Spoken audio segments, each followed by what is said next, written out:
білсең, өмір сүре білсең, қадамды алшақ басып ойың самғасын. Көлікке мінбеймін, пойызбен жүрмеймін, ұшақта ұшпасам да аяқталмасын. Жаяу, алыс емес тауымда баяу, мен жетемін ауылға. Қалай да келемін жаяу тағы да, жүрек дүрсілдеп қағуда. Бағына дауыл мен суық жауынға, тамаша табиғат, жаяу жүр жалында. Жаттығу алаңында жүрген ассалаумағалейкум. Уағалейкум ассалам. Қал жағдайың қалай? Жақсы, Алла шүкір. Жақсы, бір қалып. Бір тынбайсың. Сол дайындық тағы да. Алда енді көптеген жоспарлар бар ғой. Соған дайындықты бастап кеткенбіз. Осы алдымыздағы аптада ғана жеткен жетістігіміз тіл жанашыры ретінде облыстың үлкен сыйлығын алдым. Рахмет. Ортақ марапат, ортақ сыйлық қой енді ол. Жанкелді ішінде. Қалай, жаттығу жақсы болып отыр ма? Жаттығу жақсы. Ақсораң 333, Ұлытау 111 метрінен дегенмен бірге шықпайды. Шығайық.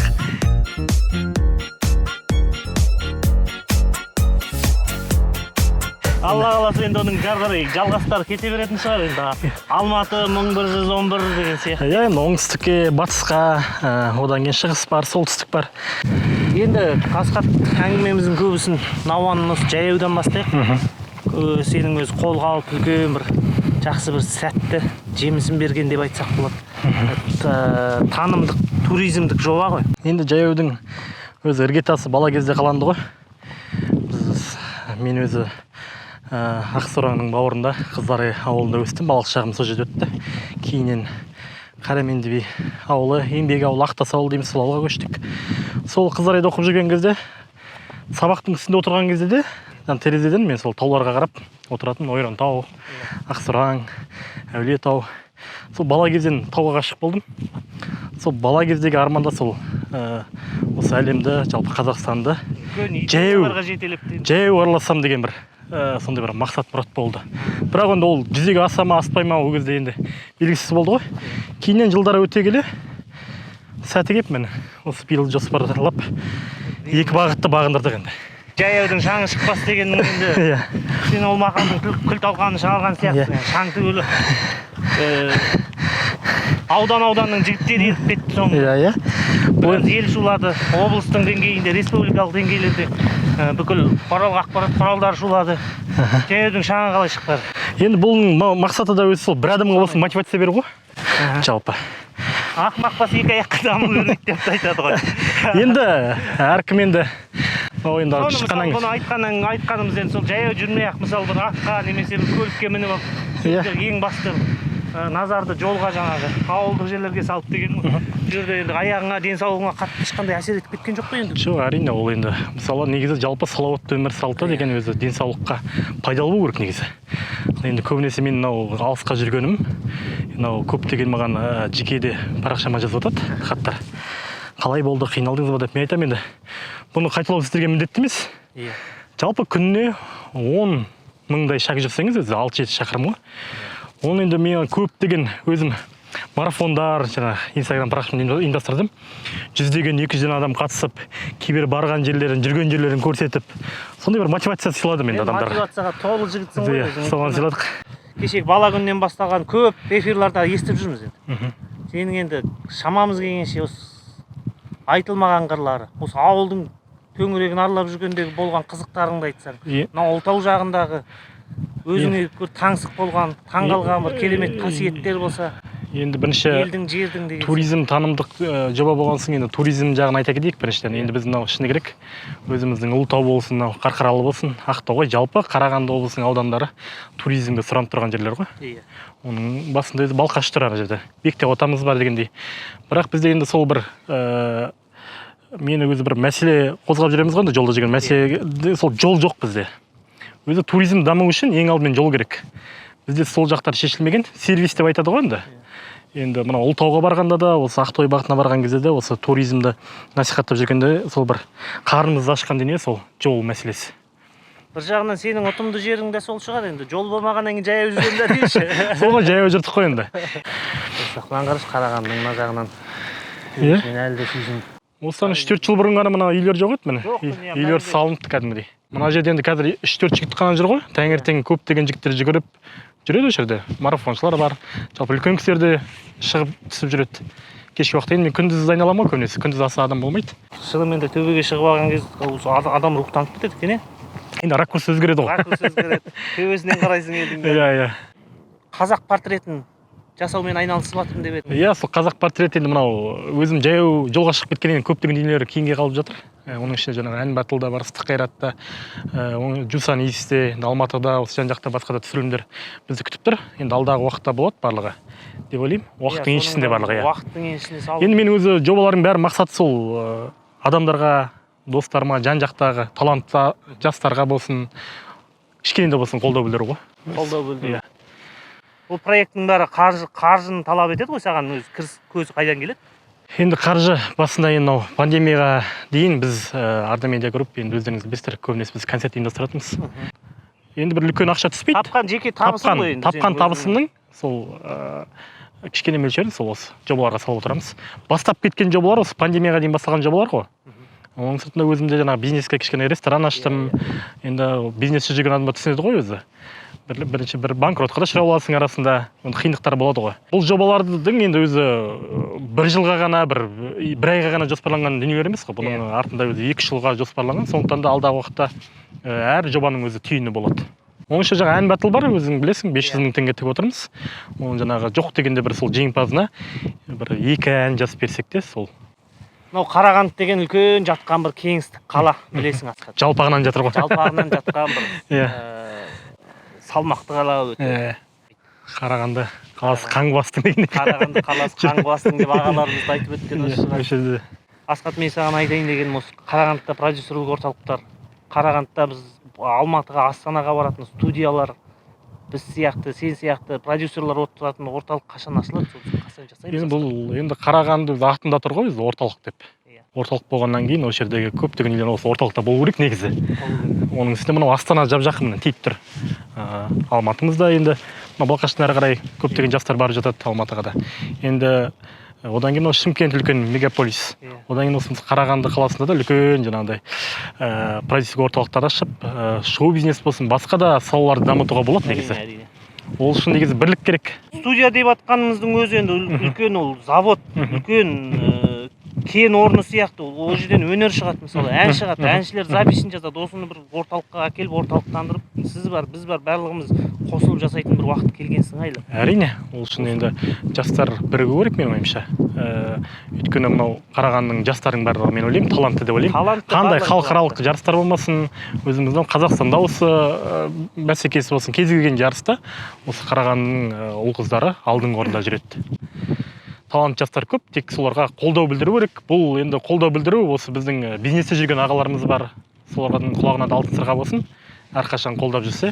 Негізі бір өнер адамның қасында 2-3 бизнесмен жүру керек қой негізі. Негізі жүру керек. Жүру керек. Ал енді қазір мен мынаны жасаймын деп отқан адамдар жетеді ғой.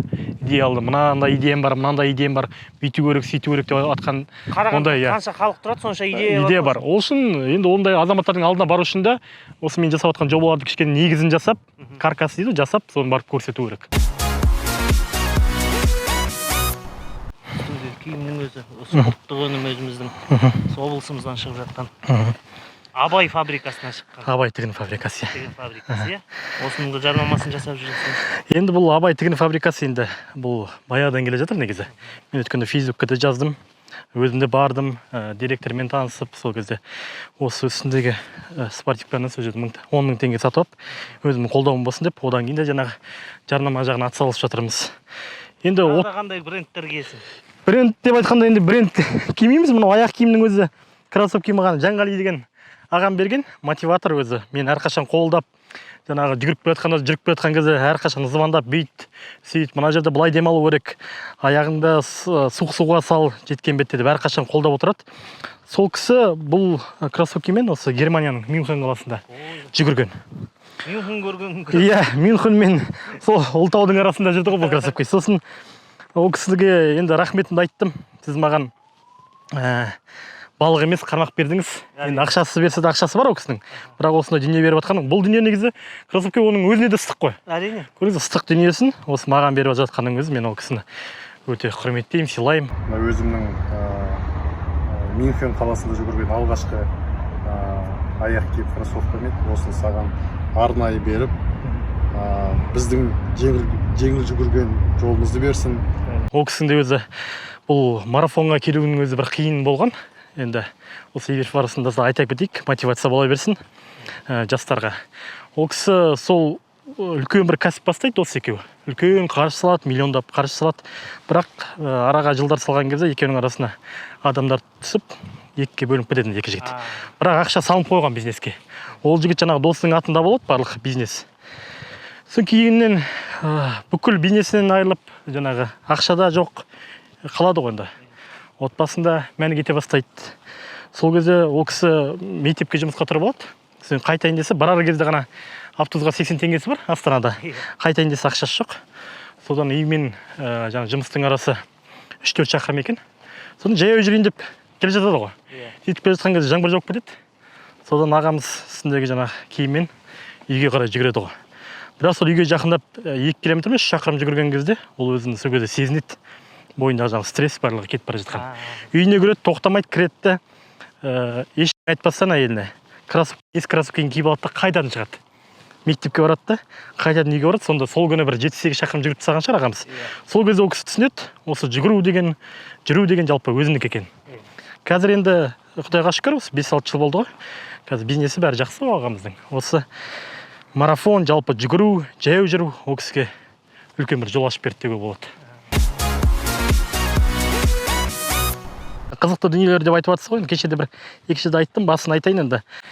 Қазаққа белгілі ақын Руслан Нұрбай ағамыз менімен бірге 70 шақырым бірінші, екінші күні шықты ғой.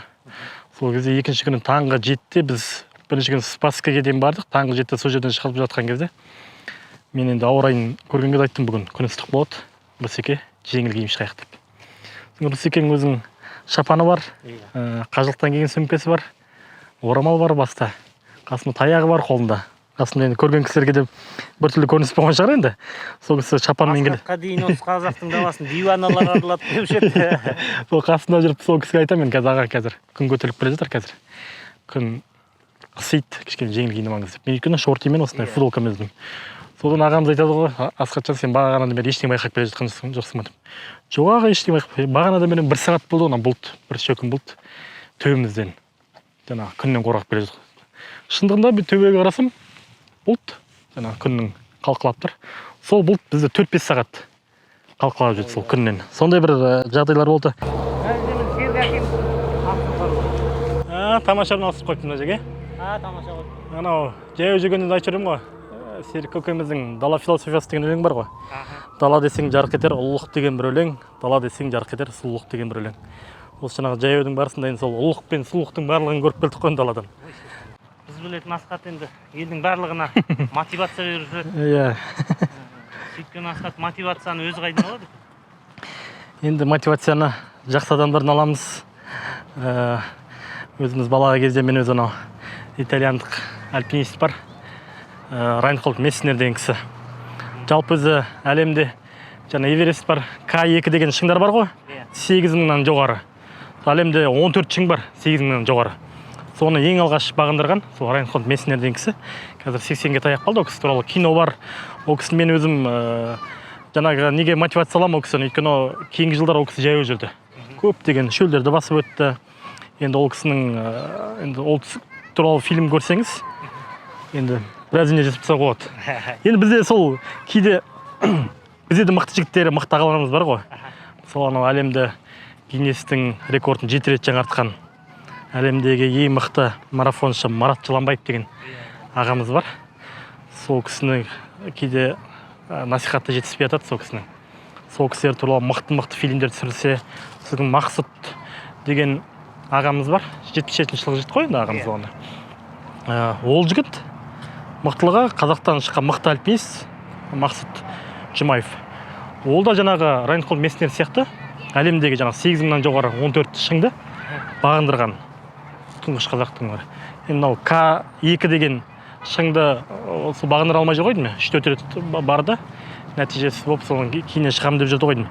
Негізі мықты жігіт. Сондай мықты жігіттер көп қой. Солар туралы фильмде түсірсе, негізі болашақта жоспарымда сол. Қазіргі жасалып жатқан жобалардың барлығы ол 3-ші деңгейлі идеялар. Иә. Алда әлі 2-ші. Иә, 3-ші деңгейлі үлкен жобалар бар, иә. Идеялар жүзеге асырамыз дегенсің. Иә. Солардың ең болмаса 2-ші сатысына жатқыза аламыз ба? Жаңағы жаяуды болсын. Әрине, өйткені бұл жаяудың басы ғана. Өйткені мынау өзім Еуропаға барамын деп жүрмін ғой. Түркия мемлекетінен бастап әрі қарай Еуропаға, мынау түркі елдерінің арасында да жүрейін деп жүрген жоспар бар. Соң Еуропада өзім Парижге барғым келеді. Соң Испанияға неге бармасқа? Барселонаға, Реалдың екеуінің матчын тамашалап, сол жақта неге жаяу жүріп қайтпасқа? Енді оның сыртында ең басты өзімнің бір мақсатым осы жаяу жүрудегі Меккеге барсам деймін. Түбінде осы Меккеге жаяу барсам. Енді кезінде бабаларымыз барды ғой. Қағидасында сол ізбен бабалардың ізбен барып қайтсам, сол енді бір үлкен бір мақсатым орындалғаны болады жақсы сол кезде.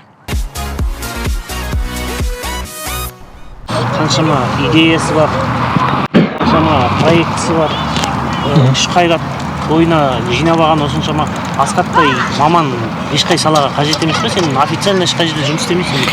Официально еш жерде мен оларға барып ақиқат төлеу керек пе, не істеу керек? Енді мен өзімде қазір енді осы уақытқа дейін пандемияның алдына дейін өзімде қолым тиген жоқ қой енді. Концертпен жүріп, енді көбінесе енді концерттің өзінде де сол шығып келе жатқан жас жұлдыздарға оларға да сол бір қолдау таныту ғой айналып келгенде. Өзіміздің бауырымыз Қуандық Рахыммен де 2-3 жыл осы Қазақстанда айналып өттік. Жаңа айттық, Қырғызстанға да бардық. Қазір мықты жұлдыз.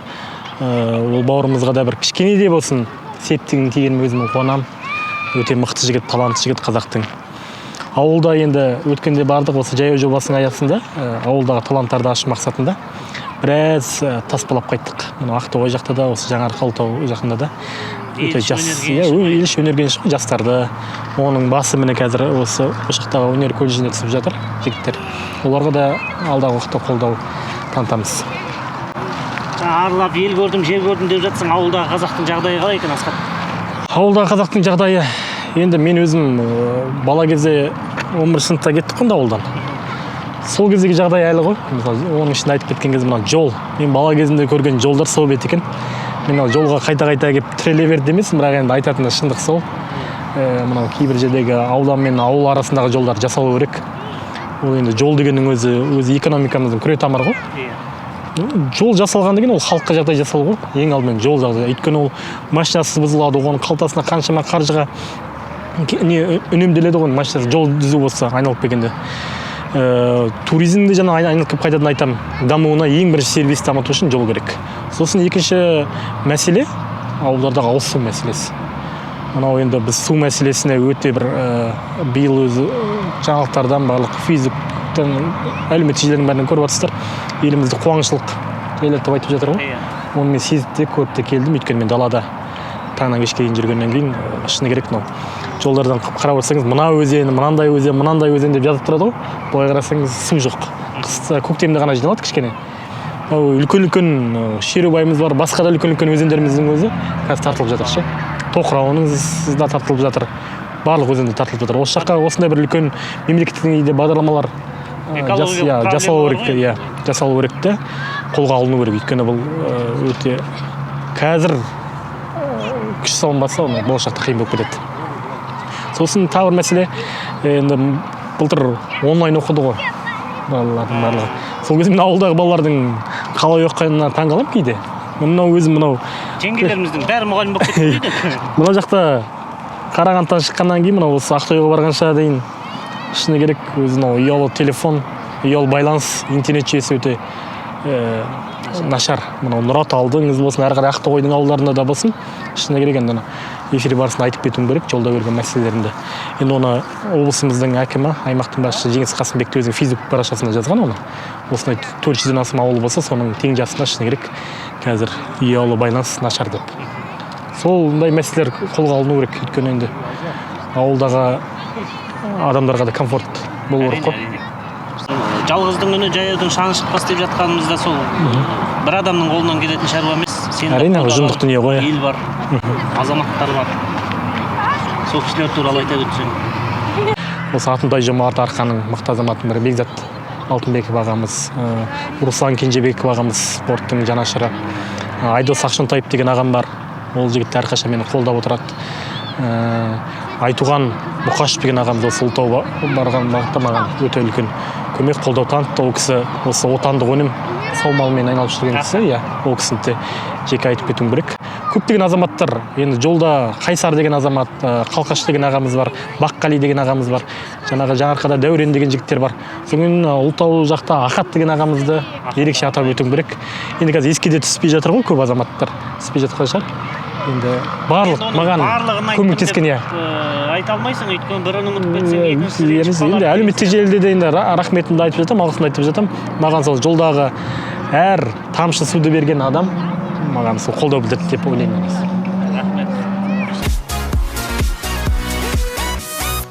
Шыңғыс Мұқаев деген композитор досымыздың әні, сөзін жазған Жәнібек Әлиман, ақын. Сен келсең деген бір жақсы әні бар.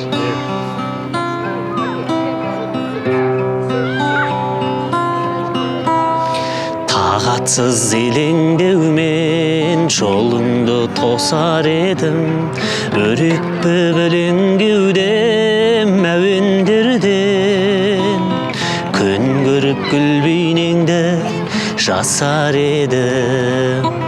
Сен шұғылалым ғұмыр әнім сен. Сен келсең жаны басып, назыңа қалам үйіп, сырғаңа шағылысып, сағым ұшып, сазыңа самал үйіп, ғалам үйіп. Сен шұғылалым ғұмыр әнім, шұғылалым ғұмыр әнім сен. Сен шұғылалым ғұмыр әнім, шұғылалым ғұмыр әнім сен.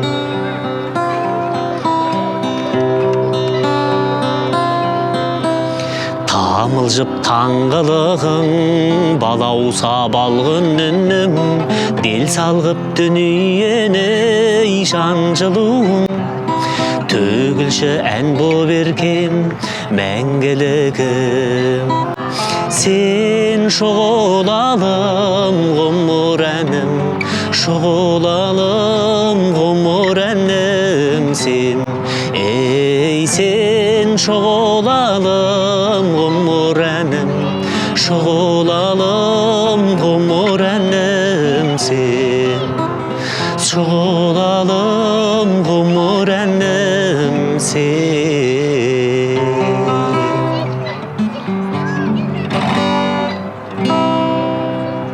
Деген екен дейді.